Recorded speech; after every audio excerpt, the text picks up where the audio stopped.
dit, va me chercher, je te prie, un peu d'eau dans un vase afin que je boive. Et elle alla en chercher. Il appela de nouveau et il dit, apporte-moi, je te prie, un morceau de pain dans ta main. Et elle répondit, l'Éternel, ton Dieu est vivant, je n'ai rien de cuit. Je n'ai qu'une poignée de farine dans un pot d'huile, dans un pot et un peu d'huile dans une cruche. Et voici, je ramassais 2 bois, puis je rentrais et je préparerai cela pour moi et pour mon fils, et nous mangerons. Après quoi nous mourrons. Élie dit à la femme, ne crains point. Rentre, fais comme tu as dit. Seulement prépare-moi d'abord avec cela un petit gâteau et tu me l'apporteras et tu en feras ensuite pour toi et pour ton fils. Car ainsi parle l'Éternel, le Dieu d'Israël. La farine qui est dans le pot ne manquera point et l'huile qui est dans la cruche ne diminuera point, jusqu'au jour où l'Éternel fera tomber de la pluie sur la face du sol. Elle alla et en fit selon la parole d'Élie, et pendant longtemps elle eut de quoi manger, elle et sa famille, aussi bien qu'Élie. La farine qui était dans le pot ne manqua point, et l'huile qui était dans la cruche ne diminua point, selon la parole que l'Éternel avait prononcée par Élie. Après ces choses, le fils de la femme, maîtresse de la maison, devint malade, et sa maladie fut si violente qu'il ne resta plus en lui de respiration. Cette femme dit alors à Élie, qu'y allait-il entre moi et toi, homme de Dieu? Es-tu venu chez moi pour rappeler le souvenir de mon iniquité et pour faire mourir mon fils? Il lui répondit, donne-moi ton fils. Et il le prit du sein de la femme et le monta dans la chambre haute où il demeurait et le coucha sur son lit. Puis il invoqua l'Éternel et dit, l'Éternel mon Dieu, est-ce que tu affligerais au point de faire mourir son fils, même cette veuve chez qui j'ai été reçu comme un hôte, et il s'étendait 3 fois sur l'enfant. Invoqua l'Éternel et dit, Éternel mon Dieu, je te prie que l'âme de cet enfant revienne au-dedans de lui. Et l'Éternel écouta la voix de Élie, et l'âme de l'enfant revint au-dedans de lui, et il lui fut rendu à la vie. Élie prit l'enfant et descendit de la chambre haute dans la maison et le donna à sa mère. Et Élie dit, vois, ton fils est vivant. Et la femme dit à Élie, je reconnais maintenant que tu es un homme de Dieu et que la parole de l'Éternel dans ta bouche est vérité. Seigneur, merci pour cette parole que tu nous donnes. Viens ce matin nous instruire et nous enseigner. Et puisque tu n'es pas maître dans l'art du divertissement, viens libérer l'impact de ta parole dans nos cœurs. Et comme pour Marie qui a conçu dans les entrailles de la chair la semence divine, viens dans cette intelligence humaine placer la semence qui est la parole de Dieu, afin que pleinement persuadés nous parvenons à la statue parfaite de Christ, pour que tel il est nous soyons. Au nom de Jésus. Amen. Assieds-toi dans la présence de Dieu.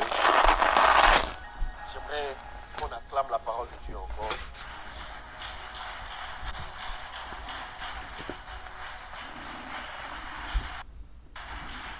Amen.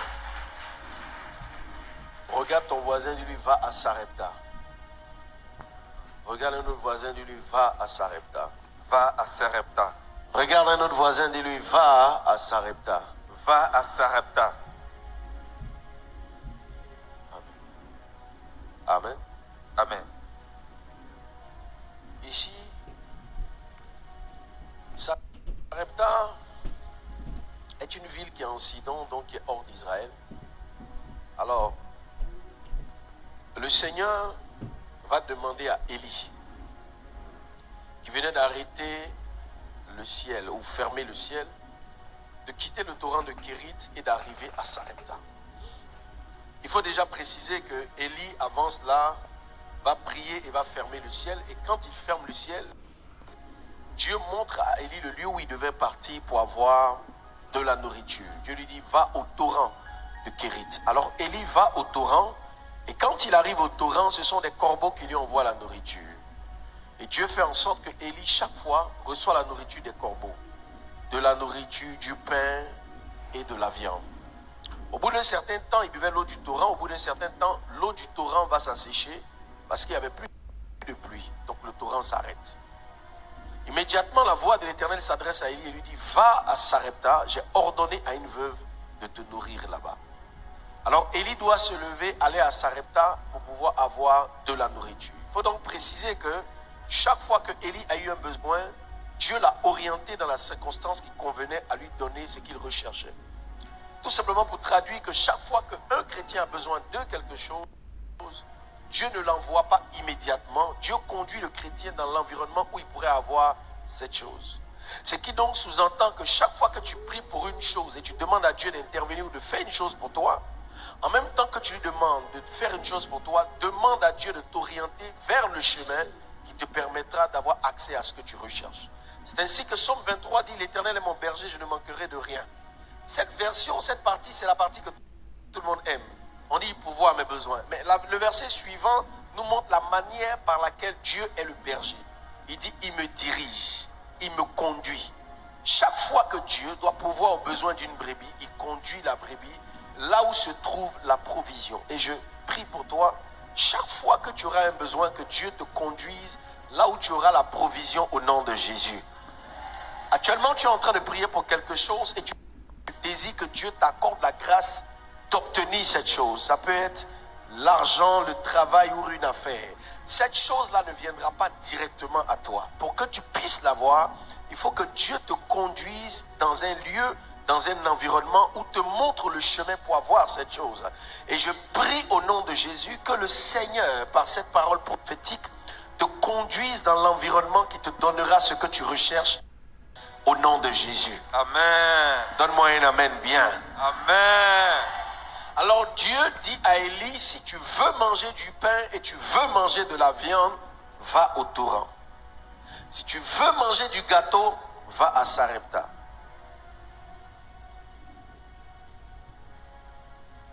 Notez avec moi que chaque fois que Dieu donne une provision à son enfant, chaque fois que Dieu donne une provision à son enfant, il l'oriente dans la direction. Chaque fois que Dieu donne une provision à son enfant, il l'oriente dans la direction. Il y a une orientation qui te permettra d'avoir ce que tu cherches. Tout ce que tu veux est possible. Tout ce que tu désires est possible. Il faut juste que Dieu puisse te conduire. Que Dieu puisse vous conduire au nom de Jésus. Je dis que Dieu puisse vous conduire au nom de Jésus. Amen. Alors, que symbolise Sarepta? Sarepta signifie raffiner. Sarepta signifie fondre. Sarepta signifie consumer ou permettre l'utilité. En réalité, vous voyez, quand on prend l'or et que l'or est brut, il faut d'abord mettre l'or dans un four. Et après avoir purifié l'or en séparant l'or de tout ce qu'il y a de mauvais, l'or, une fois sous l'effet du feu, peut changer de forme. La forme préalable qu'on trouve de l'or dans la terre ne peut pas nous permettre de faire un bijou. Pour en faire un bijou, il faut passer au feu. Le but du feu, ce n'est pas simplement de purifier. Le deuxième but du feu, quand l'or entre dans le feu, c'est de changer sa forme. Alors quand Dieu fait passer quelqu'un à Sarepta, écoutez très bien, parce que Sarepta ne représente pas le fait que Dieu te mette dans l'épreuve. Quand Dieu te fait entrer dans Sarepta, c'est tout simplement parce qu'il a l'intention d'enlever ce qu'il y a d'impur en toi, mais deuxièmement parce qu'il a l'intention de te donner une seconde forme, une forme qui lui convient. Maintenant écoutez-moi, quand vous lisez le texte ici, dans 1 Roi chapitre 17, à partir du verset 1, Élie est dans la première phase de son ministère. Et dans la première phase de son ministère, il ferme le ciel. Et quand il ferme le ciel, la force qu'il prend pour fermer le ciel est différente de la force qu'il prend pour ouvrir le ciel. Et il faut bien comprendre que quand Élie ouvre le ciel, nous sommes au 3e chapitre de son ministère. Entre le 1er et le 3e chapitre, il y a le 2e chapitre. Le 1er chapitre, c'est la dimension où Élie est populaire.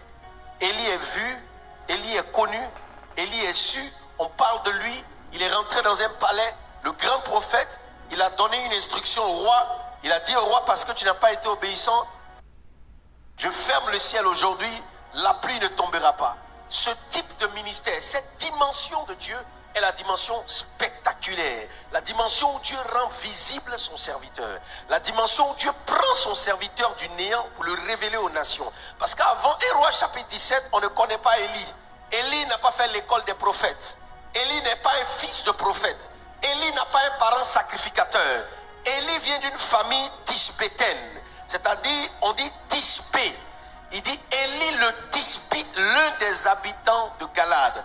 Ce village a été brûlé. On ne connaît pas son père, on ne connaît pas sa mère. C'est un monsieur qui est sorti de génération pauvre, d'une famille pauvre et inconnue. Et cette fois-ci, dans la première dimension, Dieu le révèle au monde. Mais avant que Dieu ne le fasse passer dans la deuxième dimension, la plus grande de son ministère, Dieu lui dit va à Sarepta. En réalité, Sarepta est le lieu où Élie allait se cacher. Élie allait préparer la troisième étape de son ministère par la deuxième étape. Rappelez-vous, dans les Écritures, on appelle un prophète, premièrement, un homme à qui Dieu parle. Deuxièmement, un homme qui fait des miracles. Donc quand on dit un prophète dans l'Ancien Testament, c'est d'abord parce que Dieu lui parle et il parle à Dieu. Parce que dans l'Antiquité, Dieu ne parlait pas à tout le monde. Dieu avait une seule personne à qui il se révélait. Alors quand on dit un prophète dans les Écritures, c'est d'abord quelqu'un à qui Dieu parle, qui parle à Dieu. Deuxièmement, un prophète, c'est quelqu'un qui fait des miracles. Quand Élie ferme le ciel, ce n'est pas d'abord un miracle contemporain. Alors Dieu lui dit va à Sarepta. Écoutez-moi très bien. Si Élie refuse de partir à Sarepta, la veuve va mourir. Parce qu'elle va manquer de nourriture. Si Élie refuse de partir à Sarepta, le fils de la veuve va mourir. Même s'il ne meurt pas de faim. Il y a une maladie bientôt qui va attaquer l'enfant et l'enfant risque de mourir. En fait, à Sarepta, l'utilité de Élie va changer. C'est ça la puissance de Sarepta. Parce que Élie ne sera pas utile aux foules, mais il sera utile à deux personnes dans une circonstance clé. La deuxième partie qui concerne Sarepta, c'est la dimension où Élie va faire ressusciter quelqu'un qui est mort. Et cette dimension que Dieu avait préparée pour Élie se trouvait dans un environnement où on n'allait pas le connaître. Première symbolique de Sarepta. Que symbolise Sarepta? Premièrement, Sarepta symbolise le lieu où Dieu te cache pour changer ta forme.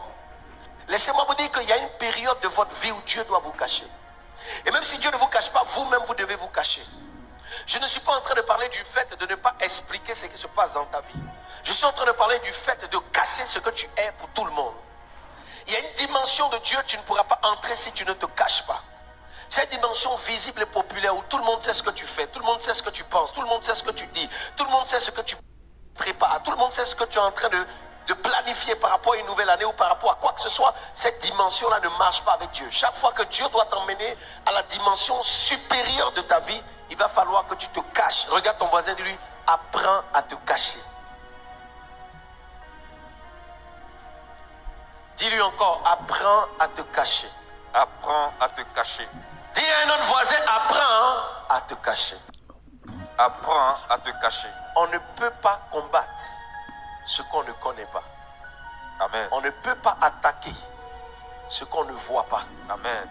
On ne peut pas calomnier ce qui n'est pas exposé. Amen. On ne peut pas détruire ce qu'on n'a pas vu construire. Amen. Chaque fois que Dieu veut t'emmener à une autre dimension avec lui, tu vas devoir te cacher. Amen. Cache-toi. Dis à ton voisin, cache-toi. Cache-toi. C'est vrai que tu aimes qu'on t'acclame ou tu aimes dire aux gens ce que tu fais. Peut-être parce que tu veux encourager les gens. Mais ça ne marchera pas si tu ne te caches pas. Amen. Cache-toi.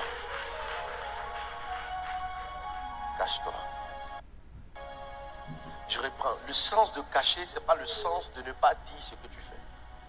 C'est le sens de te faire oublier. C'est l'attitude de mystifier ce que tu es et tu fais. Il y a une femme qui a pris une grossesse. Depuis longtemps, elle ne faisait pas des enfants. Elle était stérile. Et Dieu l'a visitée dans les années quand elle avait presque 80 ans. Quand elle a pris sa grossesse, elle s'est cachée. Je parle d'Élisabeth. Et quand Dieu s'est révélé à Marie, l'ange a dit à Marie, ta cousine Elisabeth est tombée enceinte avant toi. Ça dit c'est ta cousine, mais tu ne sais pas qu'elle est enceinte parce qu'elle s'est cachée. Fais comme elle, va la trouver où elle est. C'est ainsi que Marie allait trouver Elisabeth. Et Elisabeth, quand elle a vu, elle dit, je te salue, toi à qui une grâce a été faite. Les bénédictions de Dieu naissent dans le silence. Amen. 2022, il faut vivre caché. Amen. 2022, il faut vivre comme si tu es mort. 2022, il faut vivre pour ne pas te faire connaître. Amen. 2022, il faut rentrer dans la discrétion. Amen.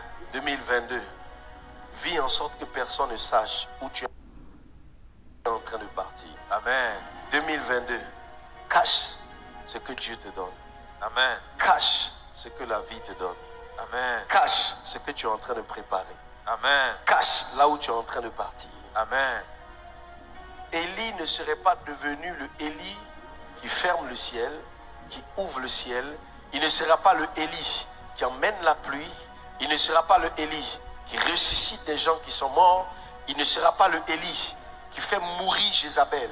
Il ne sera pas le Élie que tout Israël va redouter. Il ne sera pas le Élie qui va éliminer 900 prophètes de Baal s'il ne va pas à Sarepta. Regarde ton voisin de lui, va à Sarepta. Va à Sarepta. Que symbolise Sarepta? Deuxièmement, Sarepta symbolise le lieu où Dieu prépare.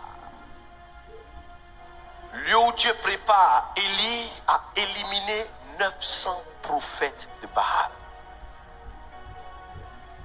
Le lieu où Dieu prépare, Élie a éliminé 900 prophètes de Baal. Il y a des dimensions de victoire avec Dieu qui sont précédées par des silences étranges. Si vous n'apprenez pas à vous taire et à vous cacher, cachez souvent de votre propre famille, cachez souvent des gens qui vous connaissent et qui ont les yeux sur vous, qui vous observent, cachez souvent des personnes qui vous entourent, qui ne sont pas forcément de mauvaises personnes, mais les grandes victoires de Dieu se préparent dans le secret. Les grandes victoires de Dieu se révèlent dans le silence. C'est pour cela que la Bible dit quand Élie est sorti de sa cachette après avoir ramené la pluie, Dieu s'est révélé à Élie, dit va me trouver à Horeb et là-bas je te parlerai. Dieu lui dit je peux te parler ici, mais pour que je puisse te parler, je veux que tu viennes me trouver dans un lieu où on pourra échanger, où tu seras seul. Élie a laissé tous ses serviteurs, il a marché 40 jours et 40 nuits, il est arrivé dans ce lieu. La Bible dit que quand il est arrivé, le feu est passé. Dieu lui a dit cache-toi dans le rocher. Quand il s'est caché, le vent est passé. Dieu n'était pas dans le vent. Le tremblement de terre est passé, Dieu n'était pas dedans. Le feu est passé, Dieu n'était pas dedans. Et dans un doux murmure, la voix est sortie. Il dit je suis l'Éternel.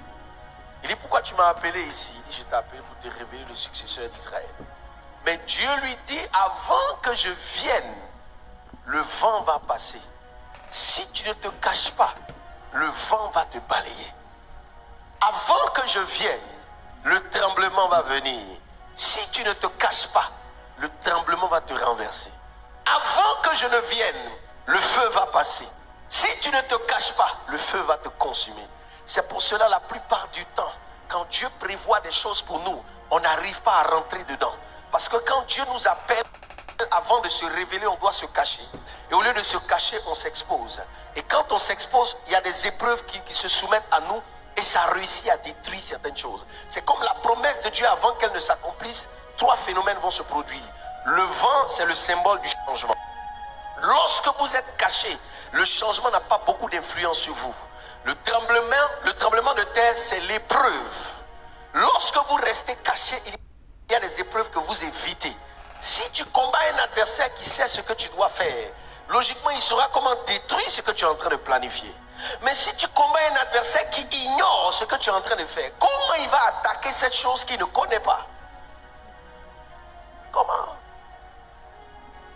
Les épreuves de la vie vont venir, c'est ça qui sont les tremblements de terre. Les épreuves de la vie vont venir et il y a beaucoup d'épreuves qu'on évite quand on est caché.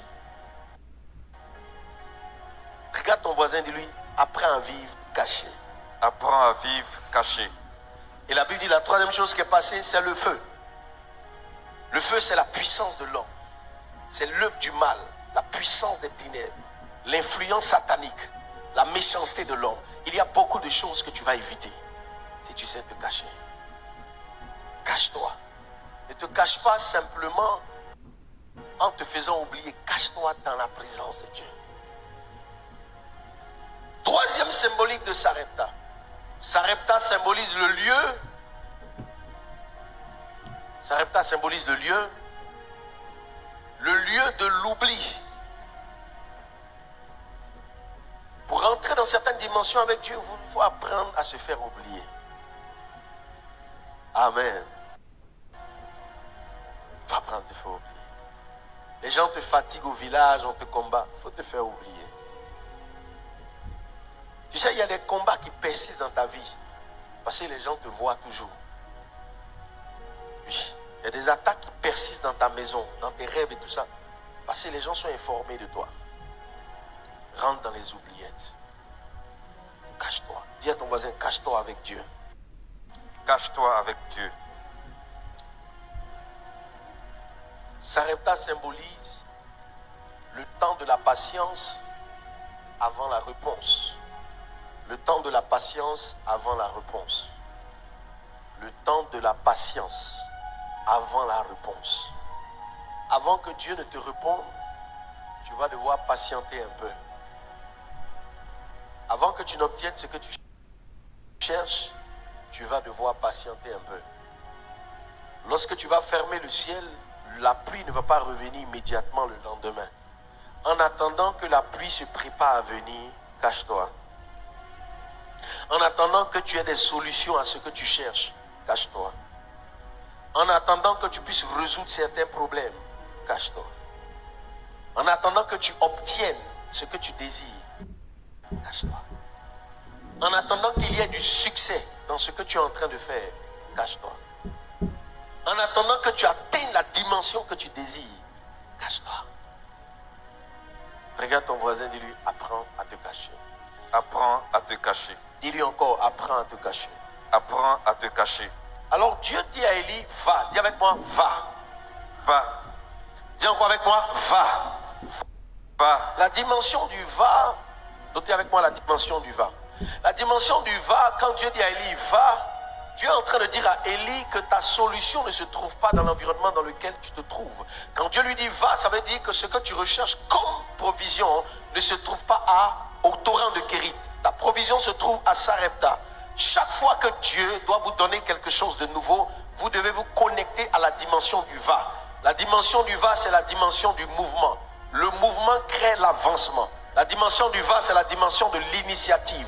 L'initiative produit la conséquence. Vous ne pourrez pas obtenir quelque chose de Dieu si votre intelligence est statique. Chaque fois que vous priez pour obtenir quelque chose de Dieu, il y a toujours un mouvement spirituel que vous devez faire pour atteindre et percer le mystère afin d'obtenir ce que vous recherchez. Quand Dieu dit à Élie, va, ça veut dire que la solution ne se trouve pas dans ton environnement. Amen. Amen. Amen. Dis Amen. Amen. Écoutez-moi très bien. Ce qui est important, ce n'est pas ce que vous devez faire. Ce qui est important, c'est le succès que vous devez avoir. Ce qui est important, ce n'est pas le commerce que vous devez faire.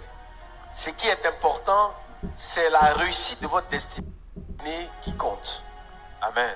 On est d'accord? Amen. Est-ce qu'on est d'accord? Amen. Je reprends. Ce qui est important, ce n'est pas quel type d'activité il faut faire. Ce qui est important, ce n'est pas simplement de réussir quelque chose, c'est de réussir votre destinée.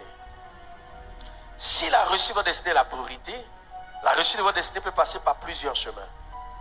Est-ce qu'on est d'accord? Amen. Amen. La dimension du va, c'est la dimension du changement. Dieu, pour vous donner ce que vous recherchez, peut vous imposer un changement obligatoire. Donne-moi un amen bien. Amen. Alors tu as un projet que tu veux réaliser. Écoutez bien, tu as un projet que tu veux réaliser et tu as mis de l'argent à côté. Avant d'engager ce projet, tu sens à l'intérieur de toi quelque chose qui te bloque pour ne pas utiliser cet argent à réaliser ce projet. Le projet il est bon, le projet il est correct. En tout cas, tout ce que tu as vu, si tu mets ton argent, ça va marcher. Je te préviens. Ce n'est pas la réalisation du projet qui compte, c'est l'accomplissement de ta destinée qui compte. Amen. Dieu peut te dire, laisse ce projet et fais un autre projet. Amen. Amen. Ce qui est important, ce n'est pas la réalisation de ce projet. Ce qui est important, c'est l'accomplissement de ta destinée. En route, pendant que tu seras en train de mettre ton argent dans ce... Il y a quelque chose qui risque d'arriver, tout ton argent va disparaître. La dimension du va, c'est la préparation au changement. Dieu dit à Élie, tout ce qu'un enfant de Dieu doit avoir passe souvent par des changements.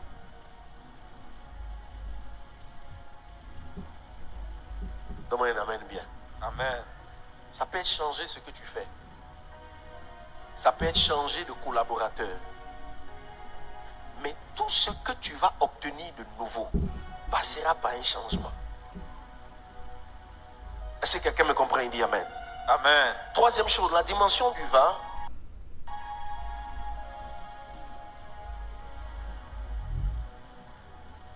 La dimension du va.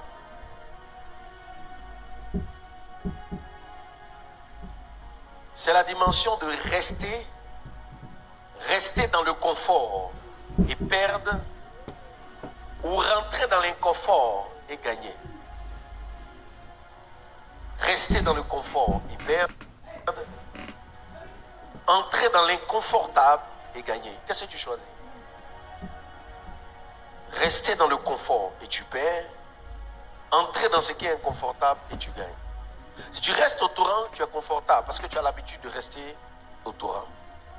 Tu peux avoir l'habitude de faire quelque chose qui te donne de l'argent et Dieu dit, et si tu veux entrer dans une nouvelle dimension, tu arrêtes ce que tu fais là maintenant pour faire une autre chose.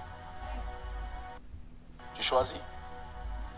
Soit tu restes dans cet environnement que tu connais, tu maîtrises et dans laquelle tu es à l'aise et tu n'obtiens pas ce que tu désires, ou tu rentres dans la dimension de ce qui ne te met pas à l'aise, ce qui est étrange, nouveau et inconnu souvent, pour avoir ce que tu recherches. Est-ce que quelqu'un avec moi il dit amen? Amen. Donne-moi un amen bien. Amen. Il dit va et demeure à Sarepta. Deuxième dimension, la dimension de demeure. Dis avec moi la dimension du demeure. La dimension du demeure. La dimension du demeure, c'est la dimension du processus. Chaque fois que Dieu vous donne une instruction, les résultats de cette instruction pourront prendre un peu de temps. Si Dieu te dit de faire une chose pour que ça marche, ça dit que tu es assis comme ça, puis tu entends ton esprit, donne ton salaire à Dieu. Il ne faut pas penser que parce que tu t'en vas donner le salaire immédiatement, le lendemain, on t'appelle pour te dire on t'a donné une maison cadeau. Amen. Souvent tu es assis comme ça, puis tu sens ton cœur que tu dois faire un jeûne. Tu fais 21 jours de jeûne. Et puis après les 21 jours, au lieu que quelque chose de bon t'arrive, c'est quelque chose de bizarre qui t'arrive. Tu dis, mais comment Dieu peut-il me demander de faire un jeûne de 21 jours? Après le 21 jours, il y a des problèmes. Ce n'est pas le jeûne qui t'a emmené le problème. Ce n'est pas l'offrande qui t'a emmené le problème. C'est peut-être le jeûne qui a maintenu contre le problème pour ne pas que le problème puisse avoir des conséquences néfastes sur toi. Ou peut-être c'est le jeûne qui a peut-être contrôlé la situation pour ne pas qu'elle puisse avoir des dégâts sur ta vie. Mais même quand quelqu'un est malade et il est empoisonné et qu'on pique ou on lui injecte un antidote, l'antidote doit prendre un certain temps pour opérer dans le corps de la personne afin de pouvoir rétablir les cellules, rafraîchir les globules, anéantir le poison et puis donner de la vitamine au corps. Ce processus, on l'appelle le temps d'incubation. C'est le temps où la solution est en train d'opérer dans le corps contre le problème. Et chaque fois que Dieu te donne une instruction, ça pourra prendre un peu de temps. Je vous explique. Quand Dieu dit à Élie, va à Sarepta, j'ai ordonné à une veuve de te nourrir, que Élie va à Sarepta, il ne trouve pas la veuve immédiatement. Parce que Dieu lui dit, va à Sarepta, mais Dieu ne lui dit pas chez qui il s'en va. On dit, va chez une veuve. Il y a beaucoup de veuves. La veuve se trouvera où? Où est-ce que je vais trouver cette femme? Peut-être il est allé le matin, il a cherché cette veuve, il n'a pas trouvé la veuve. Et peut-être le soir, il était assis quelque part, et puis il y a une veuve qui est venue lui dire, monsieur, qu'est-ce que vous faites ici? Il dit, non, je cherche un lieu pour dormir. Elle dit, venez rester chez moi. Et c'est de là que c'est parti. Quand Dieu vous donne une instruction, le résultat ne vient pas immédiatement, mais demeurez dans l'instruction. Regarde ton voisin, dis-lui, demeure dans l'instruction. Demeure dans l'instruction. C'est dans cette instruction que se cache la clé de ta troisième dimension. C'est dans cette instruction que se cache la dimension de ta percée. C'est dans cette instruction que se cache la clé de ton élévation. Demeure dans cette dimension. Dieu va te dire de faire des choses. Et les choses que tu vas devoir faire ne vont pas t'apporter des résultats immédiats. Reste patient et demeure. Regarde ton voisin, dis-lui, demeure. Demeure. Deuxième symbolique de la dimension du demeure à Sarepta.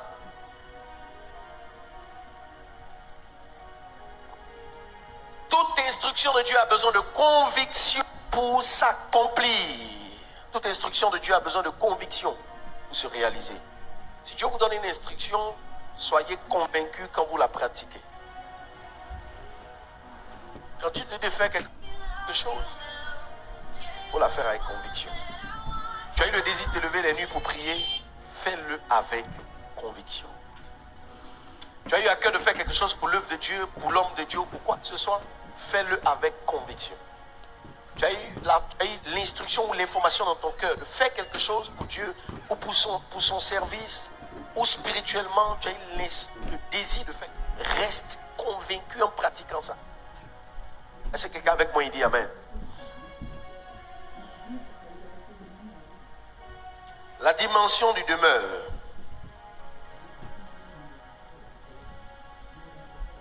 Les instructions ont souvent des conséquences immédiates, mais les plus grandes prennent du temps.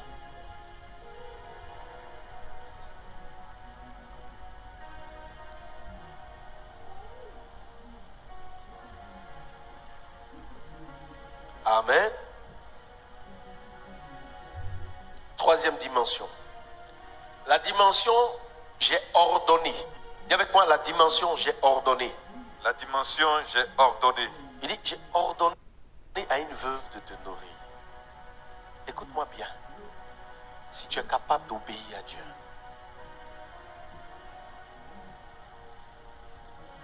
tu es capable de répondre à une instruction que Dieu t'a donnée. Dieu t'a mis quelque chose à cœur. Si tu as le courage et la conviction de le faire, Dieu va ordonner à quelqu'un de te faire du bien. Tu n'as pas dit Amen bien. Amen. Tu n'as pas dit Amen mieux que ça. Amen. Un ordre, ce n'est pas une information. Il n'a pas dit j'ai donné une information à une veuve de te nourrir. Il n'a pas dit j'ai suggéré à une veuve de te nourrir. Il n'a pas dit j'ai parlé à une veuve de te nourrir. Il dit j'ai donné une injonction à une veuve. Ça veut dire qu'elle-même naturellement, de sa propre force et de son propre moyen, ne peut pas faire ça. Et c'est ainsi qu'on trouve le bénéfice de l'obéissance ou de la réponse à Dieu quand il donne une instruction. Ça veut dire parce que si vous savez répondre à Dieu, vous savez agir dans le temps quand Dieu vous demande de faire quelque chose, il y a des conséquences qui sont directement attachées à ça. Il dit j'ai ordonné à une veuve. Ça veut dire que la veuve de elle-même ne va pas te donner. C'est pour cela que quand Élie lui dit donne-moi à manger, la veuve lui dit logiquement je ne peux pas te donner. Parce que cette nourriture, c'est le reste de la nourriture pour moi et mon fils. Nous mangeons cela et nous mourrons. Mais comme tu l'as dit, c'est ainsi qu'on parle de ordonner. Ordonner, c'est-à-dire la personne de son sens humain ne va pas le faire. La personne de son sens naturel ne va pas agir. La personne de sa volonté personnelle ne va pas le faire. Mais parce que Dieu a ordonné.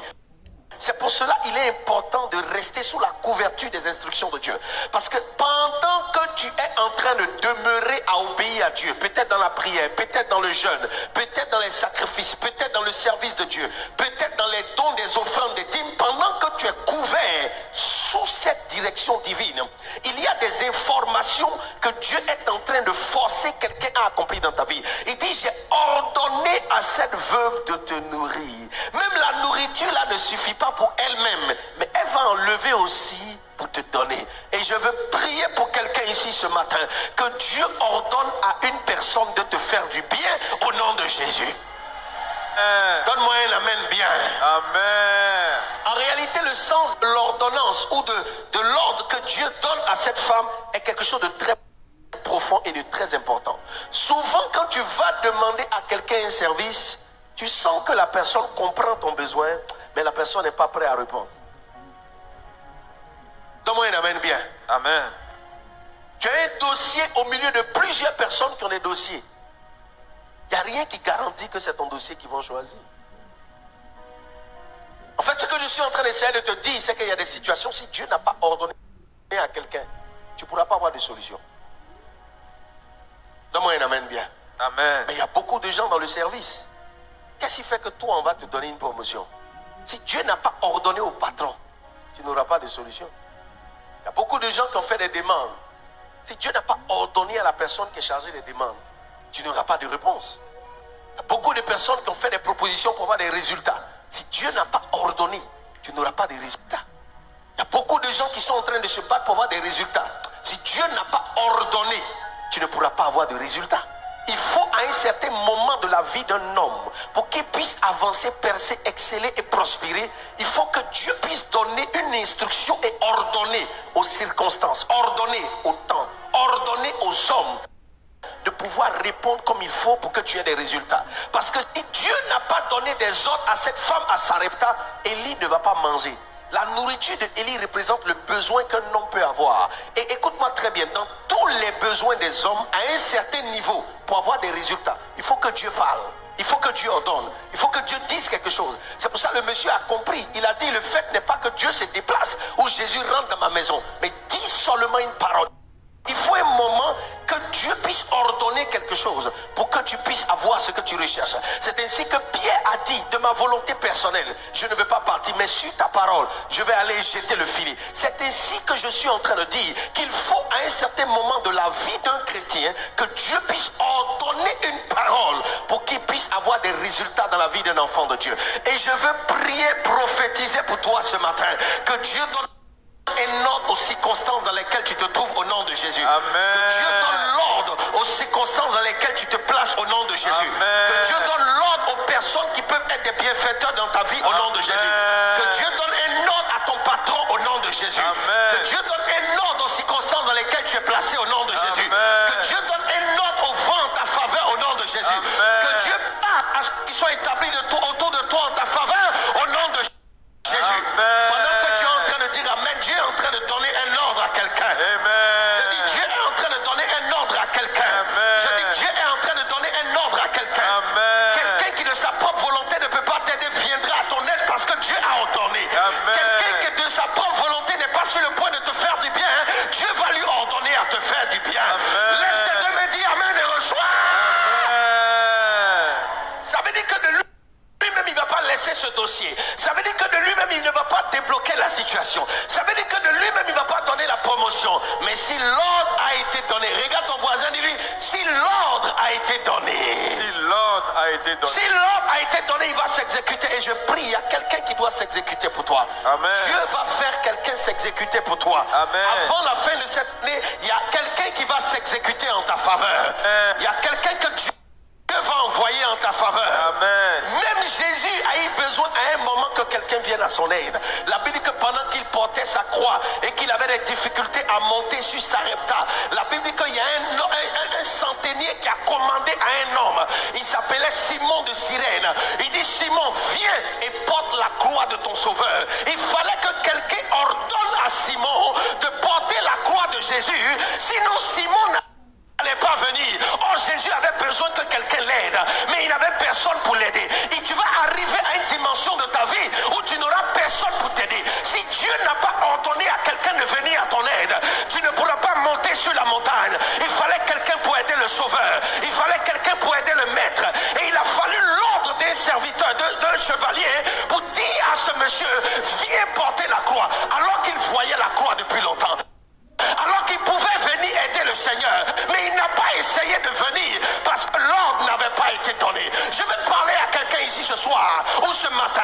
Tu as besoin d'aide, tu as besoin de salut. Il y a des gens qui te regardent mais ils ne viennent pas à ton aide. Mais quand tu sortiras d'ici ce matin, Dieu va ordonner à quelqu'un de t'aider au nom de Jésus. Amen. Donne-moi un amen bien et je vais aggraver. Amen. Et dit tu porteras cette croix jusque sur la montagne.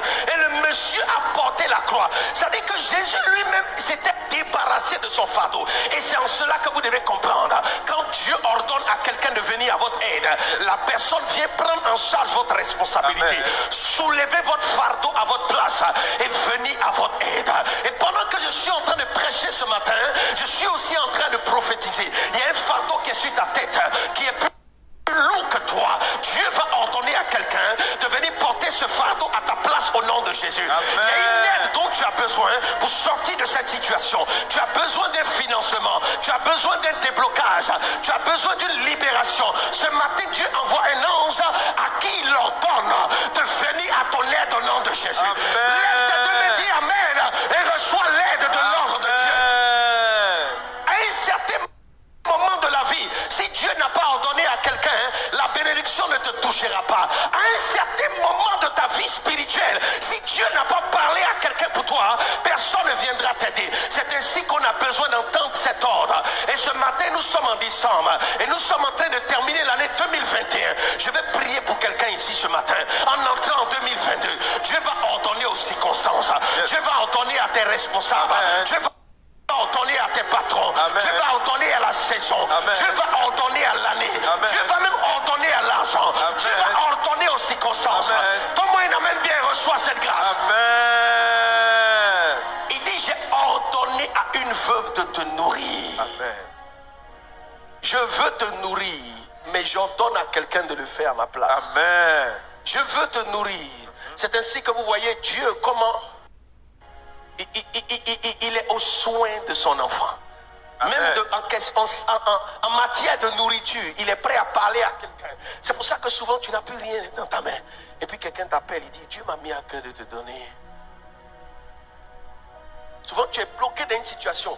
Et puis quelqu'un t'appelle, il dit, je voulais t'aider. Tu es bloqué, tu n'arrives plus. Et puis quelqu'un dans le service, il dit, tu es venu pour les dossiers là. Bon, on a réglé ça hier. Tu dis, mais d'où c'est venu?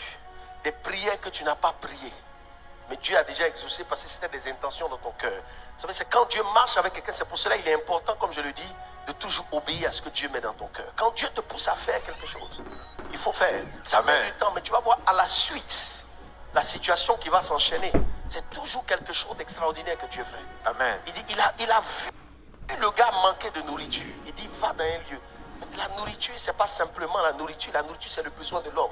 Dieu peut, tu vois, il y a un moment où Dieu découvre ton besoin au travers de ton obéissance vis-à-vis de lui. Amen. Dis, va dans ce lieu.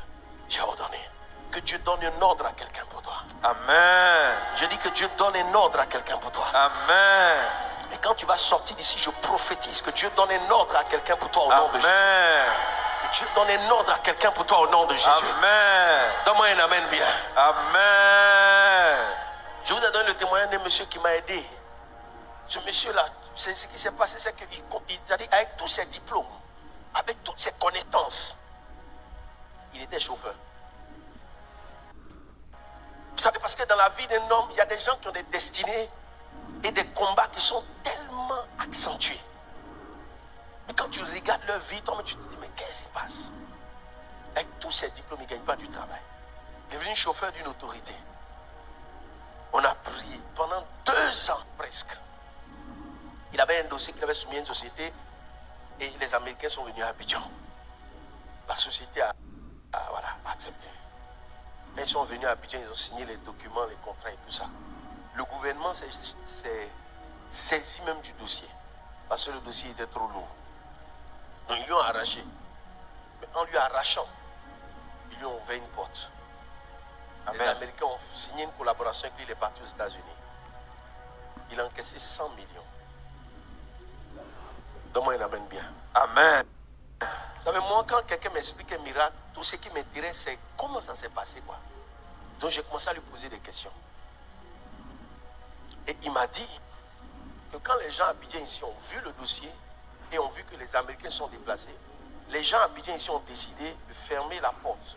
Les audiences qui avaient été prévues pour ces gens-là, parce que ce sont des gens d'un certain niveau, les gens ont prévu à Abidjan ici de fermer la porte, prendre leur contact, les laisser partir et puis les recontacter pour qu'ils viennent passant dans le dos du gars. Est-ce que quelqu'un me comprend? Amen. Mais c'est ça l'Afrique. Hein? Et le gars en question, le patron même de la société, de la structure qui s'était déplacé, a dit que s'il n'y a pas de possibilité et que les rendez-vous sont remis, si lui il part et qu'il doit revenir en Afrique, il préfère aller dans un autre pays. Parce qu'il n'y a pas beaucoup de temps, ils veulent travailler. Donc ils ont pris leur disposition depuis près de 2 ans. Donc depuis les 2 ans, on est en train de prier là. Le monsieur était constant et fidèle, mais une fidélité extraordinaire. Dans les instructions, dans les obéissances, dans les prières, dans les jeûnes, dans les dîmes. Il était constant. Amen. Depuis 2 ans. La constance. C'est pour ça que je dis, demeure à Sarepta. Quand Dieu te dit de faire quelque chose, il faut rester en train de faire. Tu n'as pas de résultat, mais continue. Amen. Le monsieur le patron a exigé qu'on les reçoive maintenant, sinon quand il revient, il passe dans un autre pays. Et d'ailleurs, ils avaient une autre proposition au Nigeria qui était meilleure que celle d'ici. Le patron a dit, bon, on va attendre 3 jours. S'il n'y a pas de résultat, on se retourne. Amen. Amen. Après le 3e jour, ils ont changé même les billets. Rapidement, à l'époque, le premier ministre d'antan a décidé de les recevoir. 1 semaine de séance de travail et de discussions sur l'affaire. Les gens ont tout fait pour mettre le gars à l'écart. Donne-moi un amen bien. Amen. Il a bossé 2 ans sur le dossier. Il veut le mettre à l'écart. Donne-moi un amen bien. Amen. Donc l'Américain a dit, il n'y a pas de problème. Si lui, parce que c'est une affaire qui est d'État, si on va le mettre à l'écart, on doit le payer. Voilà. Donc on le met à l'écart, 100 millions. 6 mois plus tard, 1 milliard. Et puis ainsi de suite. C'est un marché de plusieurs centaines de milliards. C'est-à-dire Dieu a parlé au patron. Mais le patron là n'était pas obligé. Donne-moi un amen bien. Amen. Si Dieu n'a pas parlé au monsieur, ils l'ont pris, ils l'ont envoyé aux États-Unis avec sa femme, tous ses enfants, ses 5 enfants. On leur a tous donné la green card. Amen. C'est ça, on dit Dieu a ordonné. Voilà. Il y a un certain moment de la destinée, si Dieu n'a pas parlé aux gens pour toi, tu ne peux pas monter. Amen. Tu ne peux pas. Amen. Donne-moi un amen bien. Amen. Et je prie pour toi au nom de Jésus. Que Dieu parle aux circonstances et aux hommes en ta faveur au nom de Jésus. Amen. Là où tu n'es plus capable d'aller au-delà, là où la force de l'homme et l'intelligence de l'homme t'arrêtent, que la voix de Dieu parle en ta faveur au nom de Jésus. Lève tes 2 mains, dis Amen et reçois cette grâce. Amen. Lève tes 2 mains, dis Amen et reçois cette grâce. Amen. Pendant que tu demeures sous l'obéissance à cette parole, reçois la grâce de l'ordonnance divine au nom de Jésus. Amen. Pendant que tu demeures dans les jeûnes et dans les prières, tu demeures dans tes offrandes, dans tes dîmes, dans ton service pour Dieu, que Dieu parle à quelqu'un pour toi au nom de Jésus. Amen. Pendant que tu demeures sous la couverture de l'instruction en allant à Sarepta, que Dieu parle à quelqu'un pour toi au nom de Jésus. Amen. Donne-moi un amen bien et reçois cette grâce au nom de Jésus. Pendant que tu demeures sur ton obéissance, pendant que tu marches avec le Seigneur, c'est dur, c'est difficile, tu te bats, tu luttes et tu ne sais pas comment ça va marcher, tu ne sais pas comment ça va se passer. Il n'y a personne pour t'aider, il n'y a personne pour répondre à ce besoin. Je prie au nom de Jésus que Dieu ordonne à une personne à Sarepta, que Dieu ordonne à une personne pour toi, Amen. que Dieu parle à quelqu'un pour toi. Amen. Même si la personne n'a pas le désir de le faire, que Dieu impute à cette personne de le faire. Amen. Tu es bloqué à un certain niveau de ta vie, tu as besoin que Dieu emmène un ange pour donner une solution à ce problème, que Dieu parle à quelqu'un pour toi. Amen. Pendant que je suis en train de prophétiser sur ta vie, si ton esprit a un récepteur prophétique, reçois l'accomplissement de cette parole au nom de Jésus. Amen. Lève tes 2 mains, dis 3 fois Amen et reçois cette grâce. Amen. Faut Amen. Dieu parle à quelqu'un pour toi. Amen. Que Dieu vous bénisse. Amen. On acclame le Seigneur. Amen. Est-ce qu'il y a des personnes qui sont venues avec leur offrande de construction? D'accord, venez. Tous ceux qui sont venus aussi avec leur dîme, venez. Tu es venu avec ta dîme ce matin. Nous te bénissons, Dieu Tout-Puissant. Tu es vivant et tu reviens. Nous te bénissons. Ceux qui sont venus avec l'offrande de construction, où vous êtes?